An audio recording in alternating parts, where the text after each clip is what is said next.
And we are indeed live on Facebook, our New Jersey Constitutional Republicans Facebook group page.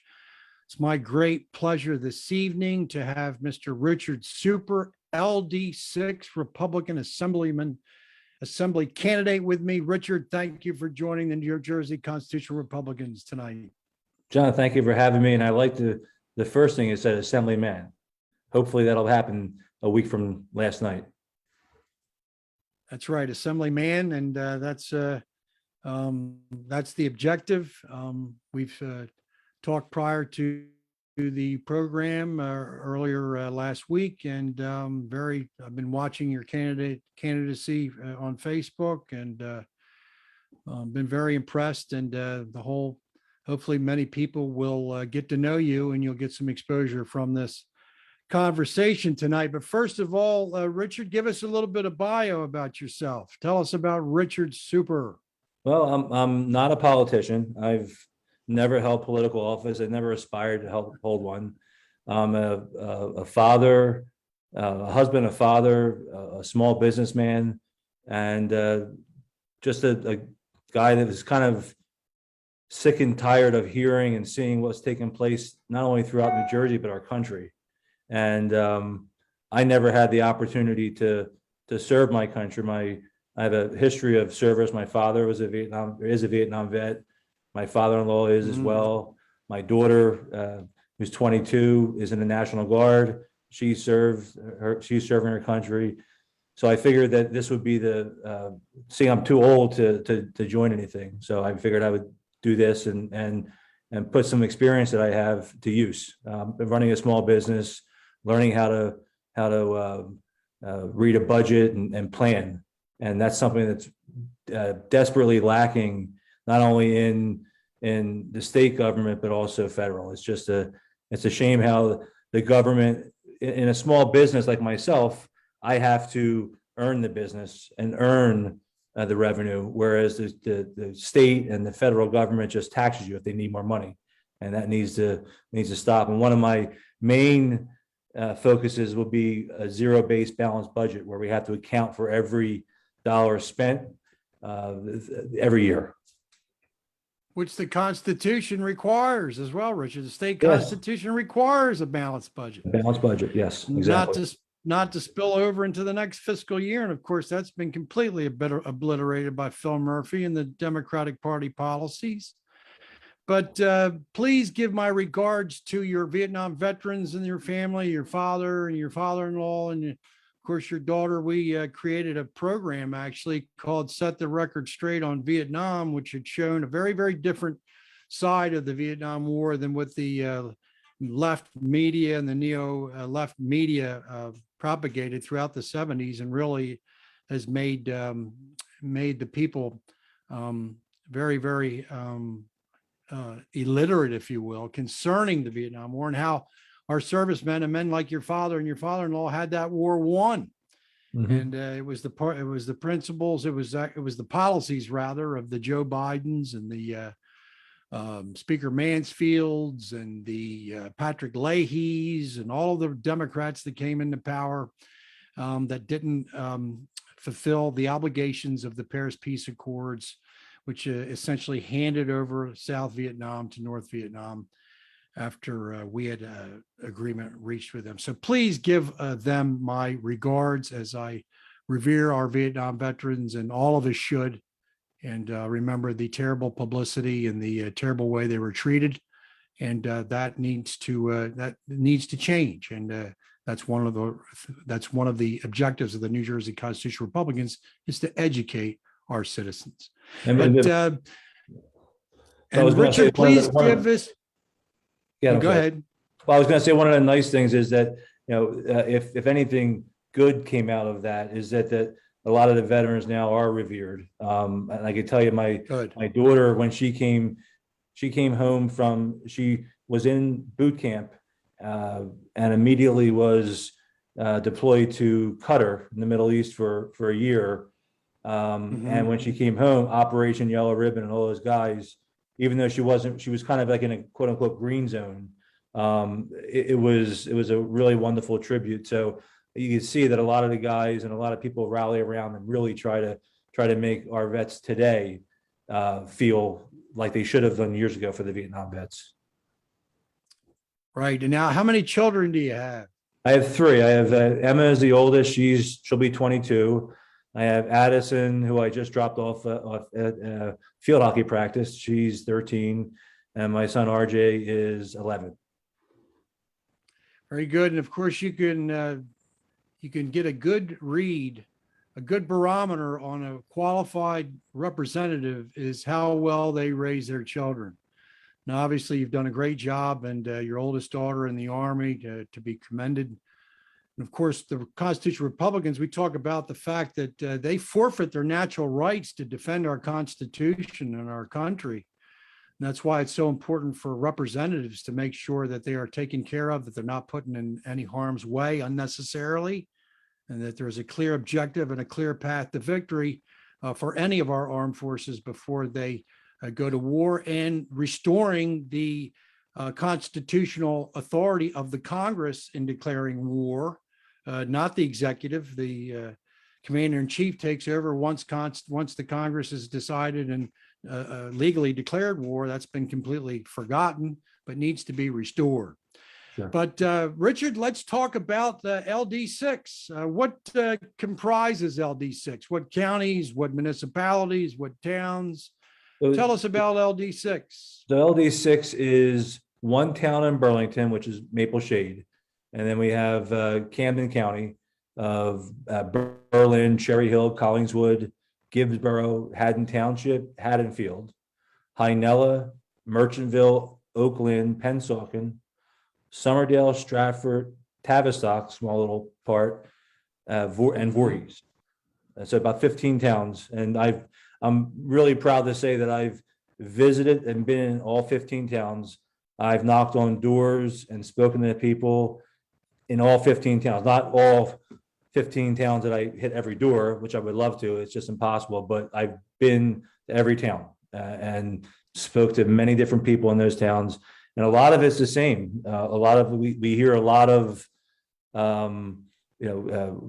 they're tired of executive orders and mandates. We know the state legislator 4 or 5 months ago decided that they were going to give Phil Murphy executive power to put the executive back orders on until he gets unelected. And hopefully that's the case. But, somebody brought up to me today, I was knocking on a door and they said that to me, and the fear, believe it or not, with everything that's happening and these Project Veritas videos coming out, one of the fears, one of the guys said to me, he said, I'm afraid that if Murphy loses, what's to stop him from really railroading things through the last month or two that he's in? And that was, so that's actually, I never really even thought about that. I'm sorry to say I never thought about that, but that's a concern. It really is.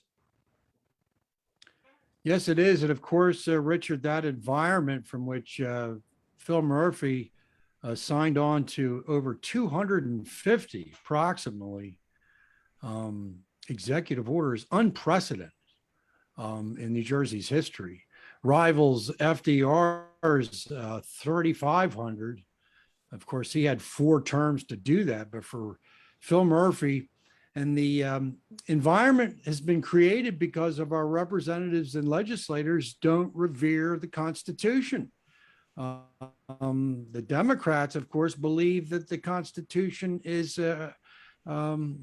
archaic, that it's no longer necessary anymore. It's used up. It's outdated, and this is, of course, is the Constitution, as we understand and we know and we educate our citizens, is the greatest and most important vehicle in protecting the natural rights of the citizens. Of course, you've been reading and studying the Constitution, and tell us about how you believe it's important that the Constitution, the state Constitution, needs to be restored to prevent the unnecessary expansion of powers that we've seen in the government, in the governor's office.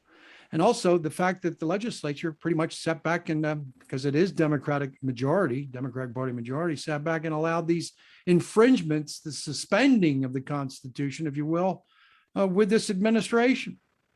I mean, there's two things there. One, that first, I believe the Constitution of the United States is probably the most perfect written piece of literature out there. I mean, it without a doubt, it borders on divine intervention when you think that our forefathers had this foresight to put so many things in that are still applicable today in the digital age. Everything in there is applicable. Yes. And then to have the ability to put in amendments such as we do in the New Jersey Constitution.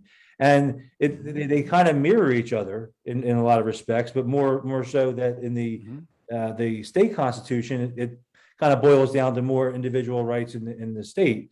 But it's amazing how they stood the test of time. I know the document I was reading over was in the state constitution, I believe, was rewritten over or redrafted in 1974, I believe, right around there. But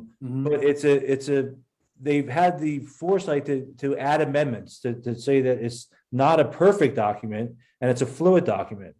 And that in itself should be revered, because the Democrats believe it should be abolished totally, but the forefathers gave us the ability and the right to change it, but keep the foundation the same. And that's what I think is most important about the constitutions.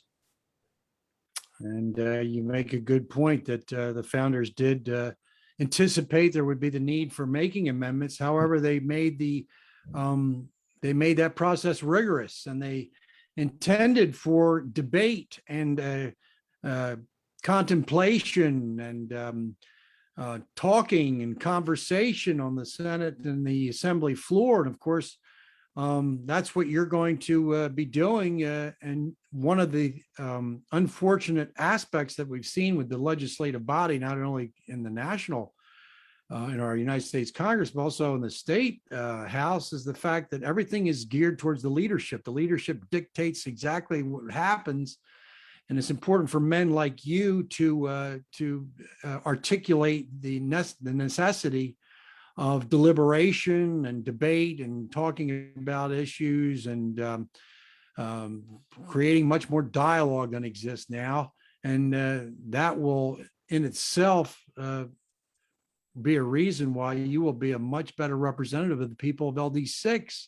Everything is designed towards the strengths of the Senate president, rather. He rules with a very authoritative hand. And of course, Craig Coughlin, the Democratic leader in the Assembly, everything is geared towards leadership and party. And this is what's caused this great polarization. And I believe that you will be one of those who say, listen, we need to discuss issues and we need to have debate on the floor. And that's one important aspect that you can bring to the State House in Trenton, don't you think? Definitely. And that's one thing that's been missing for over a year and a half. I mean, there's been no debate. And I don't know if you know, or if your listeners know, Brian Bergen, the Assemblyman Brian Bergen, Sure. Actually, ironically, from Bergen County. And he has really tried to push debate. And I've watched the videos and watched different things. And when you see him push the debate, the other side has no reply. It's almost like when we go to a school board meeting and they say right away that you sit down and they say, we're going to take questions now, but we're not going to answer you, and we don't have to answer you. And if we do answer you, we'll email you.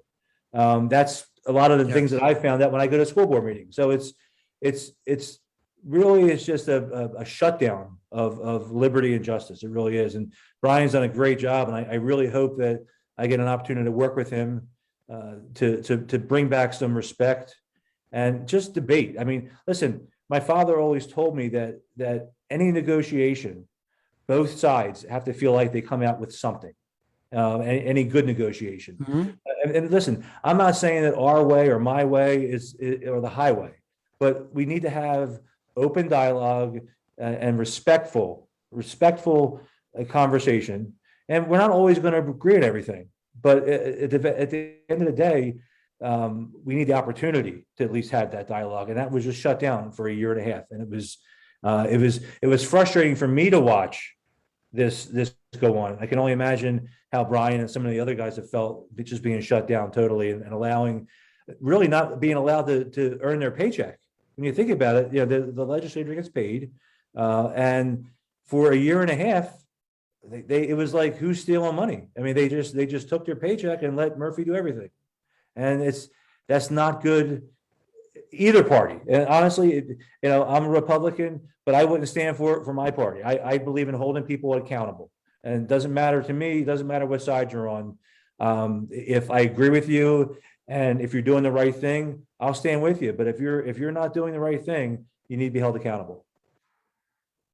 Very good, Richard. And of course, you've been a very successful businessman, and you're going to bring that acumen into as an attribute of your representation of the people of LD6. Tell us about, and you've already mentioned right away, right from the very beginning, the necessity of balancing budgets and following the Constitution's the law in regards to balancing budgets. But tell us about why your business experience and your success in business will be such a benefit to the people of LD6 as you represent them in Trenton. Well, like I mentioned earlier, I know how to operate under a budget. I know how to make a profit in business and use that profit for growth.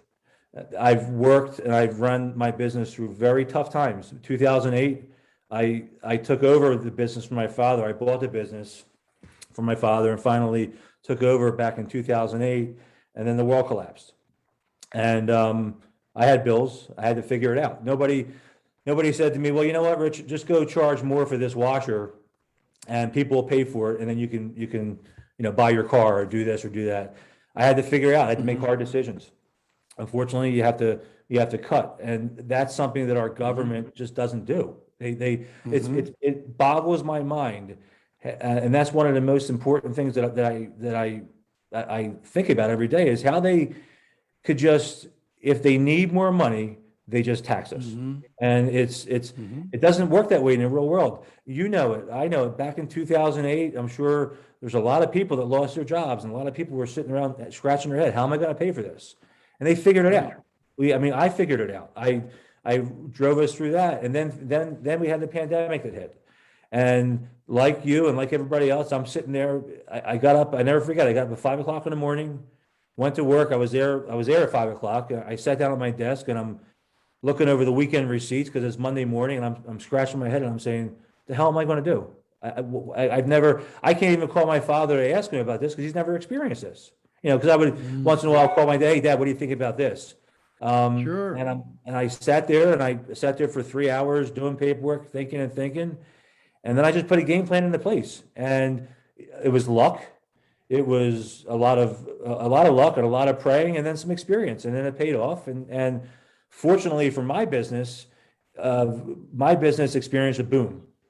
I have a lot of friends that did not experience that same thing. They experienced hardship, shutdowns, losing their business, losing their house. And, part of me wants to do this for that, because if I can figure out a way to make this work for myself, then I should be able to help other people as well, too. And that's some things that I like to bring. I like to bring common sense and smart solutions. Not everything is just throw money at it and it'll work, especially money you don't have. So I believe my trials and tribulations through business will help us through this. And again, balanced budget is first and foremost, and living within our means. That's one thing I was raised with: live within your means, and that's how I intend to bring. Very good, Richard. And of course, our Constitution in Article 1, rights and privileges. Notice that the people are given rights and privileges before the branches of government are described. But the very first sentence of our Constitution says that all persons are by nature free and independent. Yes. Now, do you think that Phil Murphy and the Democrats had that in mind with suspending the constitutional rights of freedom of assembly and religious expression? And also, Richard, in the same paragraph, it says that the people not only are free and independent, but have certain natural, unalienable rights, which are those of enjoying and defending life, liberty, of acquiring, possessing, and securing and obtaining their property, rather. That's acquiring, possessing, and protecting their property. Now, property is the money in our wallets, the money in our accounts, the businesses that you own, your business. And of course, many, many people, we've seen over 30% of small businesses have been, are no longer with us because of these unjust shutdowns of our society. And the Constitution says in the very first clause of our Constitution that the people have the right to work and to keep their money. Yeah, and the thing is, it seems like the goalpost constantly gets moved. In other words, we were told in the beginning, 2 weeks to slow the spread. We know the story. I don't want to keep saying it, but I don't think Phil Murphy and even Lou Greenwald, who's the majority or the speaker, I believe, or majority leader. I think if they could take one thing out of the Constitution, they would take that first paragraph out, because I believe and Barack Obama said it best years ago when he said, if you have a business, you didn't build it. I don't believe a lot of these people are wired the way that the Constitution is written. That they believe that it's government first and we wouldn't exist without the government. And that's just not true. It's the other way around. These businesses that were closed and the families that were destroyed, as somebody has to be held accountable. And listen, in the beginning, I'll give anybody a break. In the beginning, nobody knew what the hell was happening. I get that. Nobody knew what was going to happen. So you needed to take a step back. But to double and triple down on mandates and getting to like a struggle or match between a gym owner and it became very personal. And that's not what our government is about. And as an elected leader, you can't take things personal. You have to act on the behalf of everyone and the majority. And that's, leads me to, there's no dialogue, no communication. I want to have, when I get in, I believe that out of my 15 towns in the district, I would like to have a town hall every quarter. Yes. Hey, gather 3 or 4 towns together in an auditorium or whatever the case is. And I intend that right from the beginning, if I'm elected next week in December, I want to get these towns together and say, listen, what do you need? What do you want? What do you want me to do? I'm your voice. I may not agree with everything that the majority want, but that's not my problem. I'm elected to be a voice of the majority. And that's what I intend to do. So I believe it's very important to listen to Democrats, Republicans, independents, and take to the State House what they want, not what I want. And not what's best for my family or what's best for whoever it is. I serve on the board of directors of my buying group. We belong to a buying group in our appliance company. And a lot of times I had to make decisions, and I was one of the larger appliance dealers. And there was, some guys doing multi-million dollars, some guys doing millions, some guys doing $100,000 worth of business a year. But at the end of the day, all 80 of us had the same vote. If you had a business that made $100,000 a year and you had a business that's $25 million a year, you all had one vote. And you know what? Maybe there were some things that I had to make decisions on that really was very good for me, but not good for the guys doing a couple $1 million a year. And I had to think about everybody. And that's the difference. I firmly believe that you need to take the collective group into consideration. It's hard, especially in a large district like this, but I'm going to do my best. Well, it's outstanding that you're articulating this very, very important point, and what clearly distinguishes Democrats from Republicans. Democrats are only concerned about their special interests that support them, about their identity groups that support them, many times the public unions that support them, many times corporations involved with cronyism that support them, whereas Republicans, we are interested in representing and protecting and representing all of the people of New Jersey, indiscriminately of who they are, what they look like, what they do. how they look.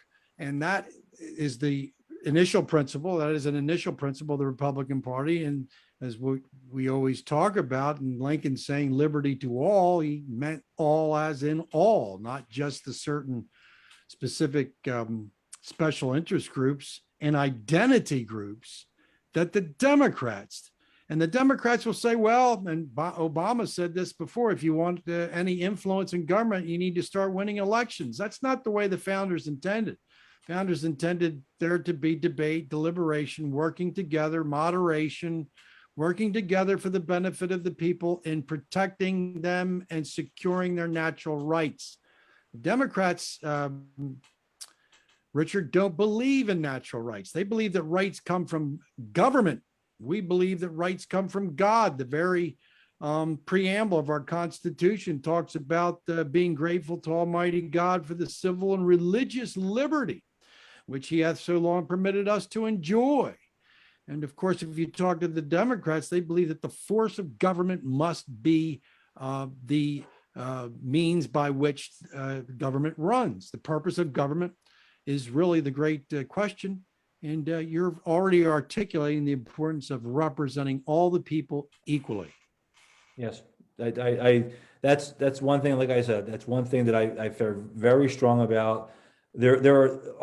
Our district, like many districts, is very diverse.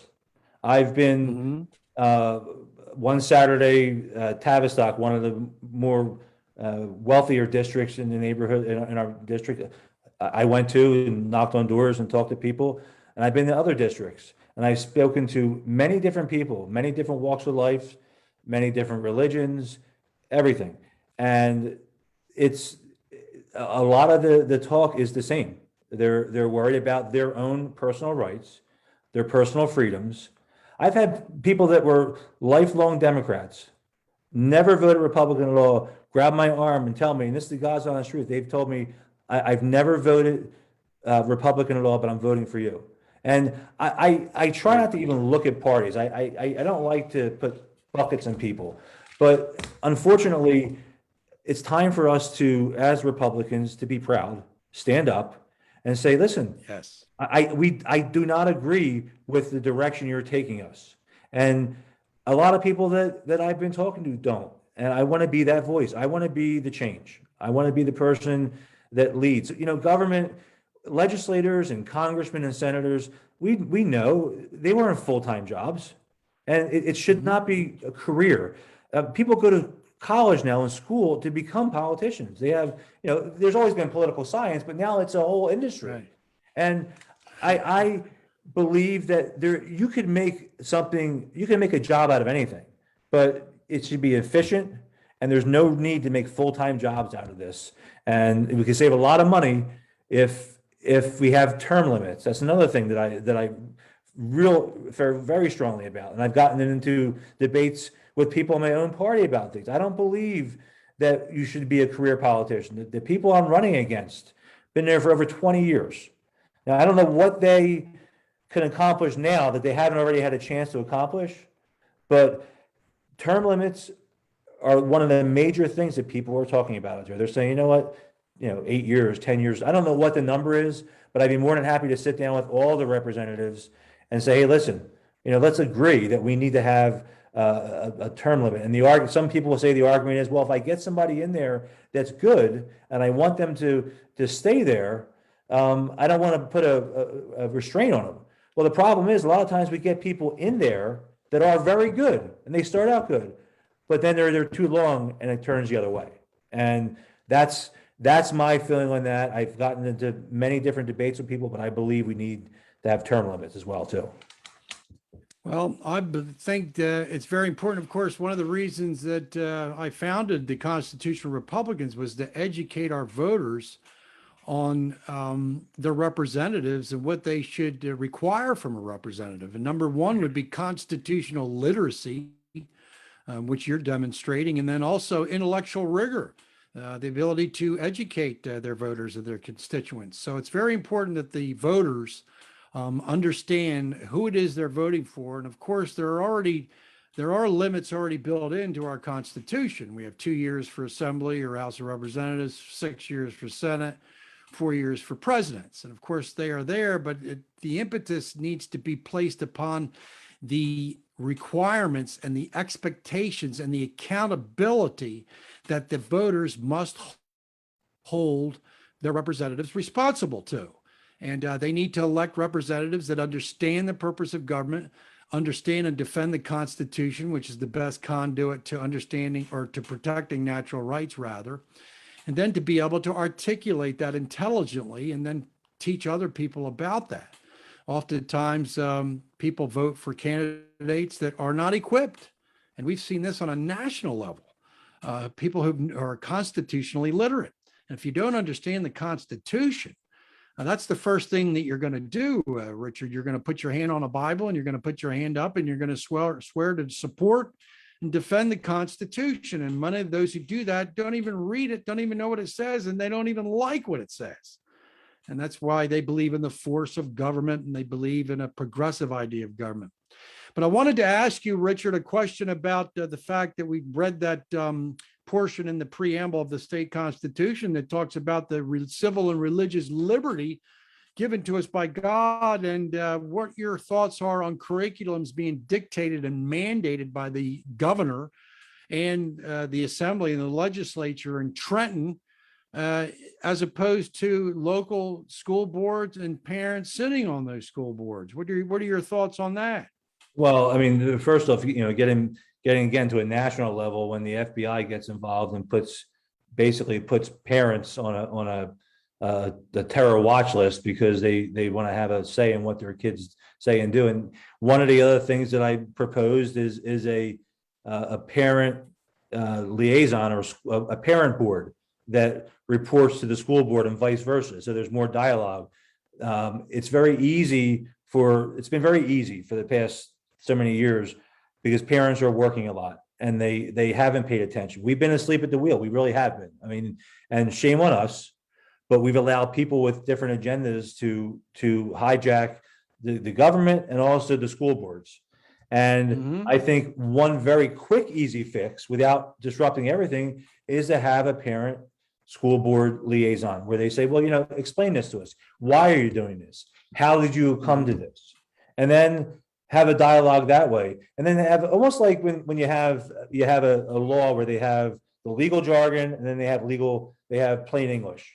So maybe it's up to the parent liaison group to go report back to the parents of the districts and say, listen, here's what they're proposing, and here's the plain English version of it. And I want to be your voice in that. And it's not to make another bureaucracy or board. This is a volunteer position that would work alongside with the school board, because they're all volunteer positions, even the school boards are.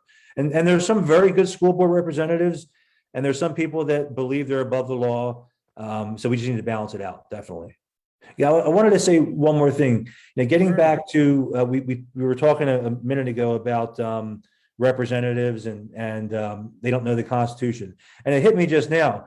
When you're asked to run, which I was, or if you decide you want to run, there's a little vetting process, but there's not a great deal, and it's really up to the individual leaders of the parties there. But it hit me, it'd be a great idea to have a test, and a simple test for both parties, that you have to take a test on the Constitution.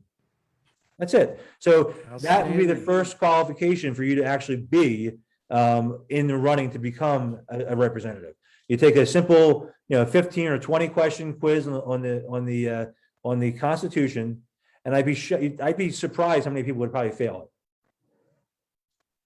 Well, I certainly have previously echoed those same sentiments, Richard. But you take credit for that, and you deserve it. And I'm very. No, I didn't hear you say that, but that's good. I'm glad we're thinking on the same page. Yes, we are. I'm sure constitutional Republicans and conservative and independent conservatives and constitutionals, those who revere the Constitution, and even those few Democrats that may be out there who are disenfranchised with the party will be very happy to hear you say that. And of course, that should be something that should be prerequisite. to holding an office.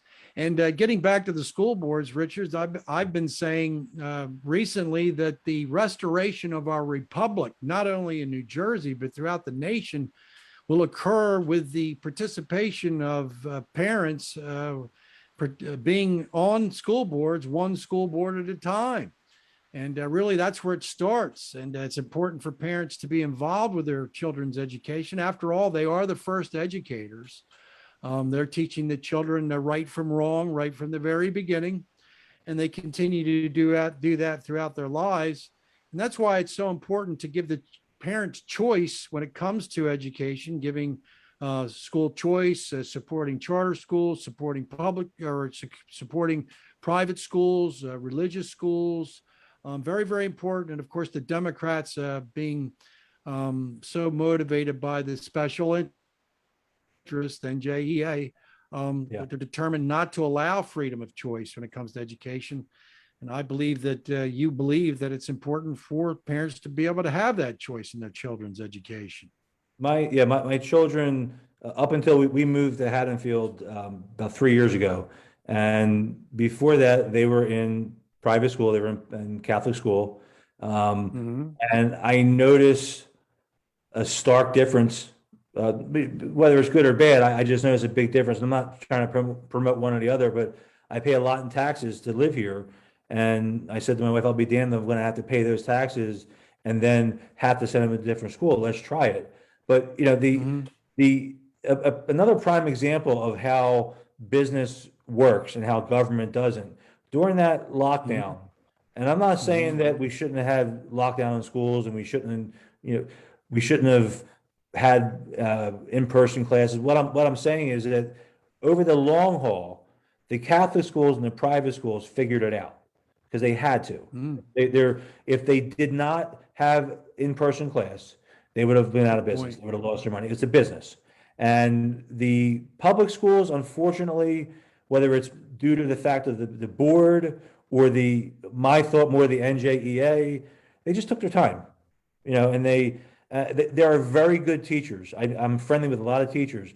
A lot of them wanted to go back. A lot of them wanted to be in class. A lot of them say to me today, you know, it's hard for me to express to children when I have a mask on or they have a mask on. So there's a lot of things, but the bottom line is another example of how government works versus the private sector. The schools figured it out. The Catholic schools, private schools, they figured it out. They had to. So that's another thing that I'm hard about. Well, it's a very good point that you make, and it's essential that after all, the parent has the greatest interest of the child in mind, not the state. The state wants to think that they do, and the state wants to indoctrinate, and the state wants to make the child a participant in the state, and which for the best interest of the state. Well, that's not what the founders believed. The founders believed in the natural rights of the individual, and the importance of securing the rights of the individual.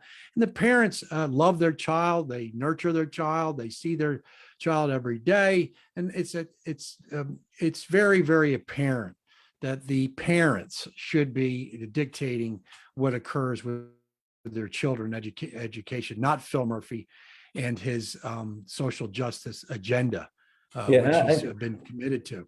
I think, and I'm not even saying that the board or the teachers or the principals or the local administrators, I just think they're following marching orders. And I don't think they even realize in some respects what's happening at a much, much higher level that's involving a lot of different people and a lot of different agendas and a lot of different money. It just trickles down. A case in point, when you had a lot of the New Jersey teachers were being rewarded for reporting the vaccine status or the family vaccine status. There was a news article on Fox a couple of weeks ago where I believe it was an initiative by AOC where she was having a computer or some kind of program that worked in conjunction with the NJEA, and teachers were rewarded with gift cards for finding out about their students' vaccine status or even the parents' vaccine status. So and I don't even think those teachers knew what they were doing. I just think that, it was, hey, here's part of the program. Let us know what you found out here, and you do this survey, and we'll give you a gift card. I don't think there was any malice in the teachers. I just think that there's something further up the line that nobody's aware of. That's right. Of course, Richard, you're going to be on the ticket with Jack Ciattarelli running for governor. We've seen that he's made a tremendous, he's really come on strong. It's difficult to gauge the accuracy of polls. I always say that polls are a means by which the Democrats inflict voter oppression on people. Yeah. Because they like the pollsters to be giving their Democrats big leads and so forth. We've seen this historically in New Jersey. And what's imperative is that you're going to need all the Republicans and independents that come out and vote for you in LD6. But this year, with Jack Ciattarelli leading the momentum and really garnering momentum and going, making diner tours and hitting every part of the state, I've never seen a candidate move around.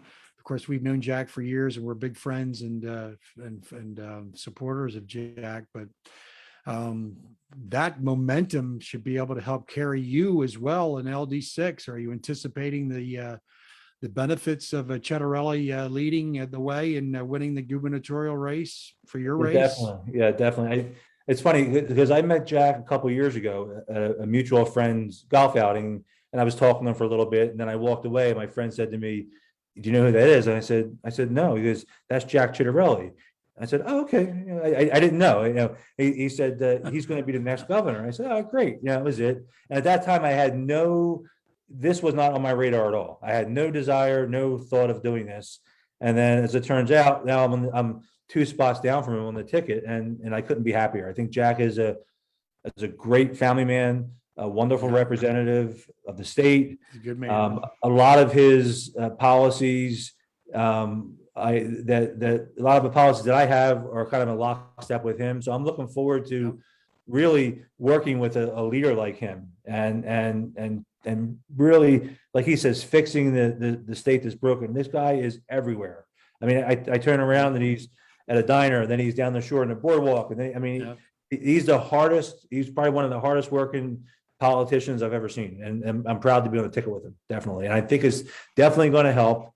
The way I look at it is, in our little area, my little universe, if it goes the way it's gone in years past, the Democrats usually grab in an election like this, where there's a governorship, they grab maybe 40,000 votes to the Republicans 16,000 votes. Now that's a huge disparity. So I sit back and I said, well, I need 15,000 votes. I need to pull 15,000 votes from them. And that's my retail mind thinking, how am I going to do this? All right, well, so 15,000 votes. Well, Jack, that's first and foremost, that's going to give me a few thousand, hopefully, pull it right down. The federal climate, what's happening with Biden and the blunders and everything people are sick of, that's going to give me a few thousand. The mailers that we're doing, the signs, everybody says to me, your signs are everywhere, and then they're disappearing. Our signs go in and come out of the ground as fast as they go in, but I have plenty of them. I'm putting them down, and just door knocking. So my whole formula, just like in retail advertising, I don't just do one thing. I do it all. I'm doing mailers, signs, knocking on door, Jack, everything. And I think, and I'm hoping that will give us enough to get us over the edge. It's going to be a really tight battle, but I'm feeling very positive. I really am, and it's at the end of the day, I'm doing 2 or 3 things a day, just as far as talking to people, doing events, knocking on doors. And I'm doing it because I don't want to leave anything on the field. I want to make sure that win or lose, I want to make sure that I can say that I couldn't have done anything else. I did everything I could do. And so that's right. how I'm approaching this. Well, Richard, let me add a couple of more aspects to your formula. I think that you'll benefit from the performance of Phil Murphy and the Democrats overall, especially with the fact that the state is in $200 billion debt, projected to be doubled by that if Phil Murphy wins another term, which would be at $400 billion. So I believe in the fiscal situation that we're in is a dire situation. I think that will help you as well. I also think that Phil Murphy's repudiation, if you will, of supporting our law enforcement agencies, actually associating in many respects, which is part of the social justice agenda, is to consider the police criminals and the criminals as victims. And that's just the opposite. That's upside down thinking. It's illogical. And then you also have the fact that, and of course, this is an issue that the Democrats are happy have been sort of brushed under the rug, if you will. And that's the approximate or estimated 500,000 illegal aliens that exist in New Jersey. And Phil Murphy giving them rights and privileges at the expense of tax-paying and law-abiding New Jersey citizens. So I believe there's more to your formula than may meet the eye, but these are issues that we need to articulate in the final days of the campaign. Definitely, definitely. I mean, you look at some of the latest videos that are coming out. I mean, and it's blatant what the agenda is from the top. And to me, with the vaccine mandate, I'm not an anti-vaxxer. I believe in personal choice. But if you have a problem and you feel that we need to have a mandate, put the mandate on now. What do you? I mean, that's if you're that sure that it needs to be done. Why are you waiting after the election? Now you're playing with people's lives. That's a disgrace, number one. And then we hear today about the money that they've given already, and they're going to give even more. But again, we have to wait after the election. We don't want the independents to hear this. And the problem is that the media, the lamestream media, is silent on it. And there's only a few people that hear it. And then when you try to tell somebody, they don't want to hear it. But the next few days, it's my mission to make sure everybody I talk to hears it and knows it. And you have to almost tell them, and then you have to show them, and they still don't believe you sometimes. But I always say to everybody that's helping me out, people that I talk to, listen, it's great to have a conversation with like-minded people like us, and it's great, and we feel good when we walk away. But I need you to have a conversation about me and about Jack and about the other candidates with 5 people that are not like-minded. It's a very uncomfortable conversation. Have the conversation. And that would do tremendous leaps and bounds for us to say, hey, listen, just give this guy a shot.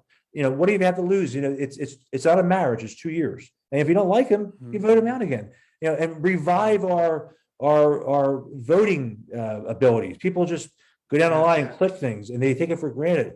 Revive it. Take pride. Ask questions.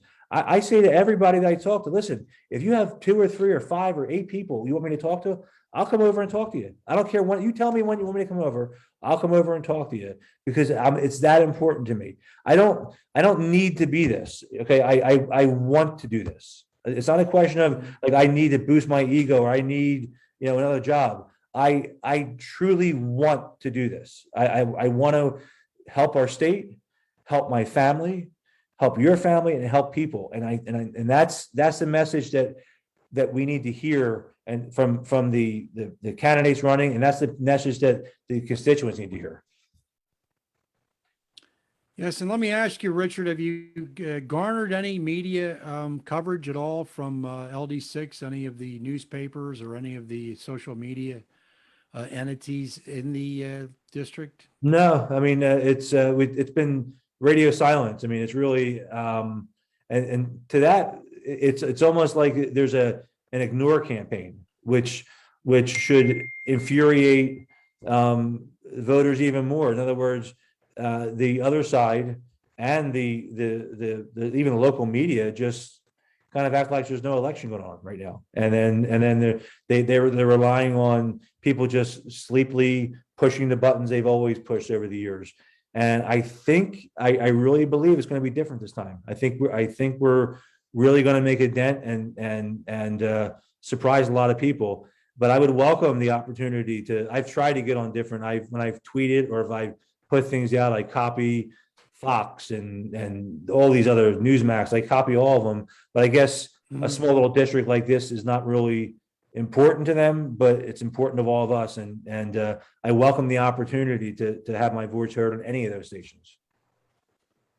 And of course, we provide, the New Jersey Constitutional Republicans, we provide this medium for ladies and gentlemen like yourself who don't get the recognition, don't get the publicity they deserve. Conservative voices are normally washed out or ignored. This is why it's so important for the listeners to this program. Share this program. Talk to your friends and your relatives about Richard Super and his candidacy. Talk about also the Constitutional Republicans as we provide this medium. And we've had national guests. We're going to have national guests on next week. We have many different candidates from all over the state running for commissioner, freeholder, assembly, governor. We've had Jack on quite a few times. We're going to have him back on before the election. So it's important that it's important to us that men like yourself, Richard, and women are given the opportunity to be known. A lot of it is name recognition. If you talk to some of the people, I'm sure in LD6, they're going to say, Richard who? I didn't know he was running. Right. And that's the fault of the media. The media should be giving a fair and balanced presentation of the candidates. The Democrats, of course, they discourage that. They want to continue the indifferent and apathetic voting Democrat term after term after term, and yet the policies never change.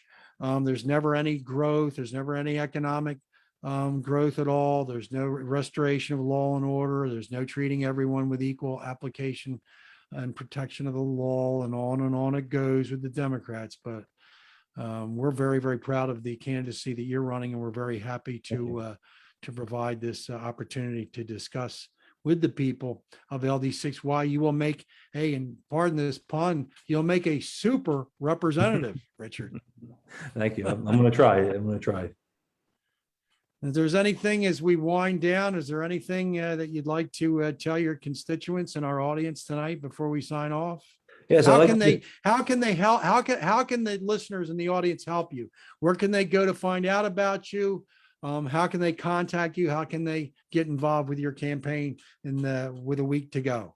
So my website's super, SUPER, the number 4NJ.com. My email is rich@super4, the number 4 NewJersey.com. Go on there. You can email me. I can give you my cell phone number. What we could do is still have a few thousand pieces of literature that, I used to kind of like go on the preferred doors. They tell me to go and knock and talk to people. Now I just want to hit every door with my literature. Mhm. If somebody's there, I'll talk to them. If not, I want to move on to the next one. But I just want to say to the people that have helped me out, thank you. If there's a lot of people that have been helping me out, call me every day. And I want to the people that have said they're going to vote for me or who already have voted for me, thank you. The people that are on the fence, give me one shot. All I say is give me one shot to do it. It's 2 years. It's not a marriage. It's 2 years. Let me prove to you that I can do this. And then the people that never voted Republican before, that just say, I always vote Democrat, I can never vote for Republican. I just say to them, challenge me. Do me a favor, vote for me and hold me accountable every day. You can call me, you can email me, you can text me, whatever it is, hold me accountable and I'll surprise you. I will not let anybody that support me down. I promise you, I will do what I'm supposed to do and I will do it happily. That's my kind of closing statement there. Well, that's great, Richard. And I'll provide a link to your website with this video as I'll offer an introduction to it and we'll be reposting. And I ask the audience out there, especially in LD6, please help Richard get the word out about him. He will make the Constitution relevant again. Yes. And that's really what we need. That's really what we need. And of course, we heard earlier in the week about Phil Murphy's administrative official associating the rights of the people with defecation. And that's primarily what the Democrats think of our rights in the Constitution. And that needs to change. If it's not, there will be further infringements on our constitutional rights in continuing to elect Democrats. The time is to vote Republican, the party of Lincoln, and we believe in liberty for all. Thank you very much, Richard. All the best for the campaign. And my pleasure. We'll have you again. Look forward to shaking your hand someday soon up there. And as we visit Haddonfield, which is one of my favorite, what I consider one of the gems of New Jersey. What a great town. When you're So in all the area, best, Richard. call. We'll talk. Thank you. We'll talk soon. And thank you, everyone. And liberty to all. Take care. Thank you.